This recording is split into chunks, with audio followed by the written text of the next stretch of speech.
Do you find yourself doing everything perfectly for a couple days, but one slip up sends you completely off track, and then you're waiting till Monday or the next month to get started again?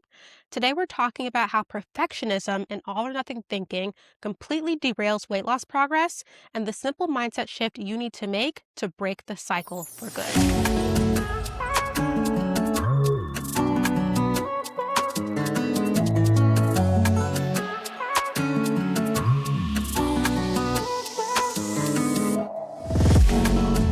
Welcome to the Fit and Fulfilled Show. If you're a busy professional woman who wants to finally prioritize your health and happiness, this is the place to be. I'm your host, Soraya Russell, certified macronutrition coach, mindset coach, and lifestyle transformation coach. And each week, I share practical strategies to help you build sustainable habits, boost your energy, become obsessed with what you see when you look in the mirror, and feel confident and strong in your body, all without feeling stressed, burned out, or guilty. Let's dive in. So, when it comes to all or nothing thinking, perfectionism, really feeling like you're either 100% in or 100% out, I find this is a very common theme in high achieving, successful women. And that's because in order to achieve any sort of success in your career, you have to be hardworking, you have to be highly accomplished. And so you're used to getting what you want, you're used to winning. And so when it comes to weight loss, you apply that same skill set. So when you slip up on one thing or you make a mistake, you feel like a complete failure. And what this 100% in or 100% out pattern might look like is Monday to Tuesday, you're completely on track, doing everything you need to do. Then Wednesday, there's a happy hour. You overeat the hors d'oeuvres, you have some dessert, you drink some wine, you feel bad about it. You're like, screw it, I messed up the whole week. I'm going to get started again on Monday. And so that's then Wednesday, Thursday, Friday, Saturday, Sunday, you completely got off track versus getting back on track the next day. So it's this mentality of if I'm not 100% in doing everything right, then nothing matters at all, and I might as well not stick to it. And a simple mindset shift that'll help you contextualize this better is perfectionism masquerades as discipline. So you feel like perfectionism basically is discipline. So when you're not being perfect, you're like, I'm not disciplined, I'm the problem. But that's actually not true. And that thought process is what's messing up your long-term results. So let's talk about how to fix this thinking so you stop going hard for a week and then messing up the next week and then falling off completely. The first strategy that my clients find so helpful, it literally changes their lives, is the floor to ceiling framework. The way this works is you're going to stop seeing your goals as fixed, not binary, not pass and fail. You're going to see it as a spectrum, and it's called the floor to ceiling. So the way to think about it is the floor is the bare minimum that you can do, and the ceiling is basically you hitting everything, checking off all the boxes. So anything between the floor and the ceiling, you're still making progress. The floor might be not a lot in your mind. It would be considered failing in your past mindset, but it's still the floor. It's still something. And then if you're doing anything between that and the ceiling, which is the maximum getting everything done, you are still winning and you're still in the game. And the way to lose weight and keep it off is just to stay in the game. That's it. So some examples of this is your floor could be, when it comes to steps, right? Your floor could be 2,000 steps. So that's the minimum that you want to do. The ceiling could be 7,000 steps a day. So in the past, if your goal was just 7,000 steps, right, that is just a fixed outcome, and you hit 5,000, 3,000, you feel like, oh, I'm a failure, and you just kind of stop prioritizing walking. But with the floor to ceiling concept, if your floor is 2,000 and your ceiling is 7 and you did 5, you're like, great, I'm still in the game.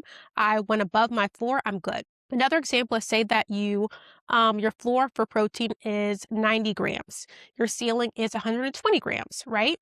So in the past, if your goal was 120 grams and you only got 100, you feel like a failure. But because you have a floor there and you hit, say, 100 grams that day, you're like, great, I went above my floor. Even if I'm below my ceiling, I'm still in the game. The goal is just to be in the spectrum. It's not about being perfect. And that's why when our clients set their habit goals, because we have them set habit goals, not just weight goals, we have them set a floor to ceiling goal. So they might write, I want to get in 100 to 120 ounces of water per day. I want to eat 90 to 120 grams of protein per day. I want to sleep 7 to 9 hours per night, right? So they have a range that they can work within. This changes our clients' lives because instead of them feeling like I have to hit this fixed thing every time or I'm failing, they have breathing room for a real life because things are not always going to be perfect.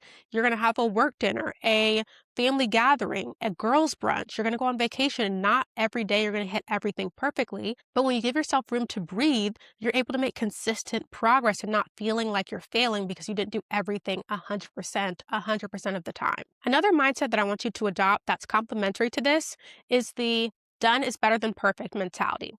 And this basically means I did it. It doesn't matter if I did it all the way, it got done. So, for example, if you plan to walk 45 minutes and you can only walk 15, done is better than perfect. You walked. Maybe you didn't walk for the full 45 minutes, but you walked. Say you meant to go to the gym, but you just had a really, really busy work day and you are running around running errands, going to the store.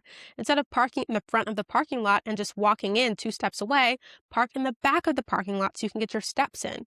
That is not maybe going to a gym and doing a formal workout, but you got some movement done. Done is better than perfect. You forgot your meal prep at home and you're eating out with coworkers for lunch. Maybe at home you prepped something with protein, veggies, and some sort of carbs, which is kind of a balanced meal. You don't have your meal prep with you, but when you go to, say, Chipotle with your coworkers, you order a bowl. You order maybe double chicken, fajita veggies, some black beans.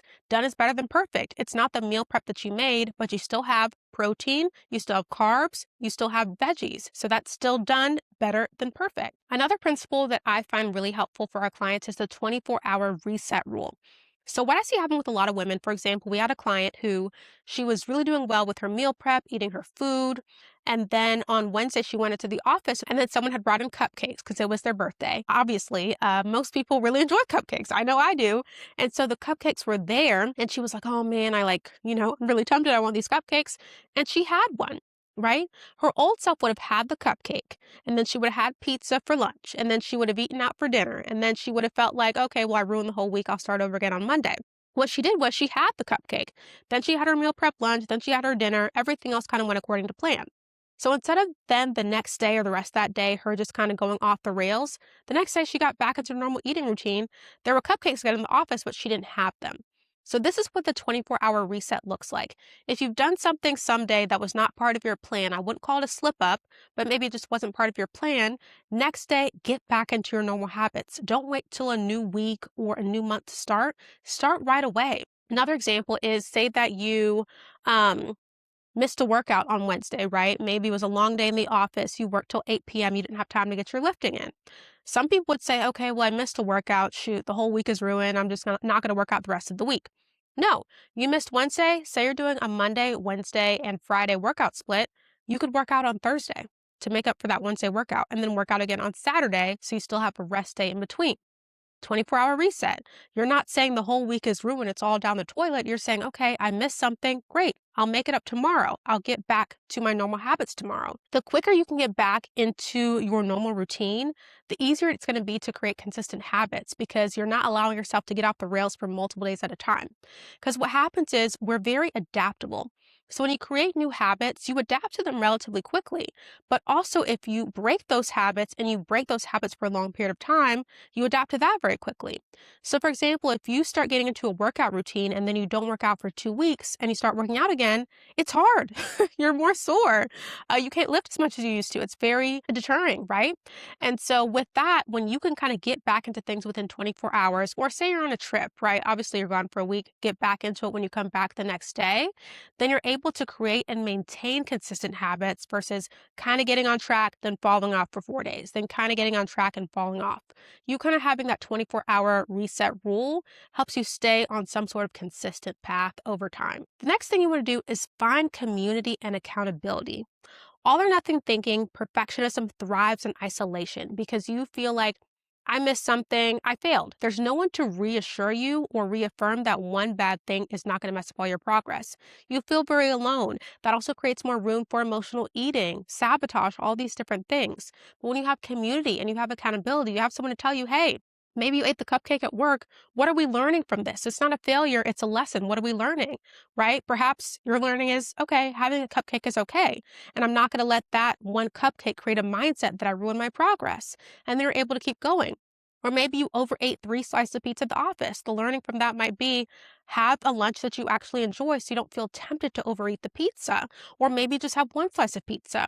So when you have community and accountability, you actually get to understand your patterns and change them with someone in your corner. Like one of our clients who joined our program about 4 months ago, before she joined, she'd been watching my page, my podcast, all this stuff for months. And she had tried the tips I'd given on her own, eating more protein, walking, drinking water. And she was like, I just couldn't stay consistent no matter what I did. And that's when I realized, and you mentioned this in one of your posts, that the gap between information and transformation is coaching. right? If you know all this information, but you have a hard time implementing it, that's probably a mix of mindset and a lack of accountability. So she joined our coaching program. She engaged in the coaching calls, she engaged in the mindset work, worked with our therapist. And because of that, she was actually able to change her emotional eating habits. She stopped seeing things as such black and white, like, okay, I'm either 100% in or 100% out, which helped her create consistency. And she stopped beating herself up when she wasn't perfect and on the money all the time. As a result, in 3 months, she lost 18 pounds and has kept it off since then. And that was about a month ago she graduated from the program. In fact, she's lost an additional 3 pounds since, so a total of 21 pounds. And that's all because, like I said, she had all the information before, but she didn't have the accountability and the mindset work needed to help her turn that information into transformation. So if you're struggling with implementing, if you're struggling with staying consistent, if you're struggling with all or nothing thinking, that might be a sign that you need that extra level of accountability and mindset work to really implement things that last long term and to stop thinking about things as such fixed outcomes. Either I did it or I didn't, but more so in a spectrum so you can stay consistent over time. Just remember that all or nothing thinking is not a character flaw, it's a pattern. And patterns can be interrupted when you recognize them, you work through them, and you change how you address them. So thank you so much for tuning into the Fit and Fulfilled show today. I hope you walked away with actionable strategies you can start using to overcome perfectionism and all or nothing thinking in your weight loss, health, and wellness journey. And if you found this helpful in absolutely any way, I ask that you please subscribe and share it with a friend that you think might find it helpful so they can benefit from this information as well. And if you're a busy professional woman who wants to lose 20 to 50 pounds in a sustainable way without cutting out your favorite foods, then I would love to invite you to apply for our coaching program, the Fit and Fulfilled Academy. In the Academy, we help women like you by providing the coaching, support, and guidance you need with nutrition, fitness, and mindset to achieve lasting weight loss. All the details are down below. Next week, we're diving into a brand new topic that you're not going to want to miss. But until then, remember, you deserve to feel as confident in your body as you do in your career. Take care.